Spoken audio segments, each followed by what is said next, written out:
Okay mga kabady, nandito tayo sa ating Mercedes-Benz mga kabady. Tayo pupunta ng Caloocan, pero magsasakay na tayo ng ating Mercedes-Benz dahil papunta tayo, diretso tayo ng Gente. So ito na naman, nakasakay na naman tayo ng bus papuntang Karuhatan mga kabady.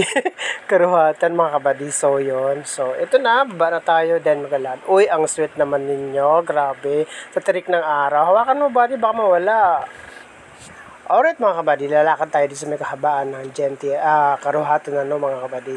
So alam niyo na, sa Karuhatan ay marami talagang mabibili mga bagay-bagay, uri ng mga gamit, damit, o kung ano man mga klaseng ukay-ukay. So yun, ako lang mag-isa mga kabady dahil nagmamadali ako dito dahil nga nakita ko kasi yung aking arwana, pinanlilisikan ako ng mata dahil nga wala na siyang pagkain mga kabady. So napatako ang inyong kalbo papunta ng monumento para bumili ng pagkain. So yun, lakad-lakad muna tayo dito sa kahabaan nga ng along Karuhatan area mga kabady, no? So yun, and alam mo naman kasi ang ating arwana, pag walang makain yun na bali, nagwawala yan. Kaya minsan nung nakaraan, nagwala yan ng kabarin, tuklap yung kanyang kaliskis, 3 kaliskis na ang lalaki ay natuklap. Kaya naawa din ako, so kailangan natin bilihan ng pagkain yon. Nanghihiram nga ako sa anak ko para lang may pambili ng pagkain yung aking isda. Diyos ko, sana naman. Anyway mga kabady, sa paglalakad natin na ito ay alam nyo sa lang, ilang linggo na rin kami panggabi, so parang nakaramdam ako ng init dito mga kabady dahil tirik yung init dyan mga kabady. So yun, yan, relax lang tayo, yan. So hindi natin kailangan ng magmamadali kasi nga pag ikay nagmamadali at yung lalakad, madadapa ka dyan mga kabady sa dulo na yan. So ito na mga kabady yung harapan ng Karuhatan at MacArthur Highway mga kabady. So tatawid tayo dyan sa dulo na yan at tayo ay sasakay ng jeep papunta ng monumento. So yan, tawid tayo kabady sa pedestrian lane. Kailangan natin tawid sa pedestrian lane dahil yun talaga ang dapat nating gawin ay ang pedestrian lane. So lead ko lang ang nakikita nyo mga kabady. So ako yung nag-guide dyan sa mga taong na tatawid dahil takot sila. So ayan mga kabady, ito na tayo sa gilid. So natito tayo sa may stop and go na sasakyan. So yan mga kabady, dahil nga medyo mainit ay magtatago tayo dyan sa may ilalim ng poste. Alright mga kabady, dito na ako sa loob ng Egypt. Kahit sa loob ng Egypt buddy, alam niyo kung bakit ako nagsumakay sa loob ng Egypt?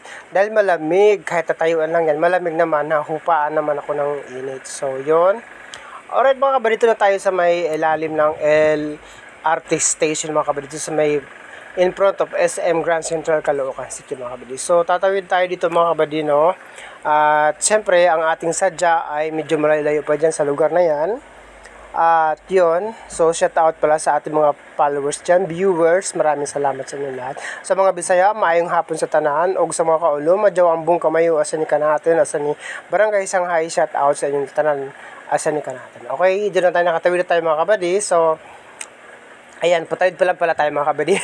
Ang gulo ko mag voice over sa, no? So anyway, ito na yung ating tawiran. Ito po kasi yung tawiran na ito mga kabady. In front talaga niyan ay SM Grand Central. Nang dati ay Evercotisco Grand Central. So iyon, nabili yan ng SM. So SM nang may-ari niyan.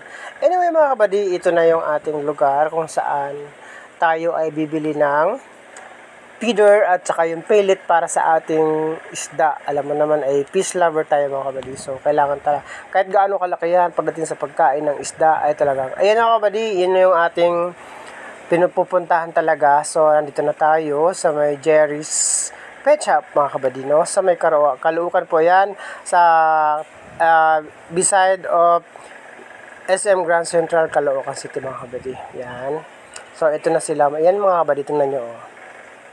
Yan, maganda po yung pet shop na yan mga kabady. At ayan, ito yung binibili ko kasi ito yung pagkain na to, yan yung gusto ng isda ko mga kabady. Tapos tingnan nyo ang kanilang pet shop kung gaano kalawak. Yan, so bumili pa rin ako ng isang ganito para sa feeder. Yan, and then tingnan nyo, i-round ko yung camera ko mga kabady kung gaano kalawak yung kanilang pet shop. Ayan o, diba? So, ang lawak niyan at ang gaganda ng kanilang isda. Ayan. So, ayan yung kanilang koi fish mga kabady.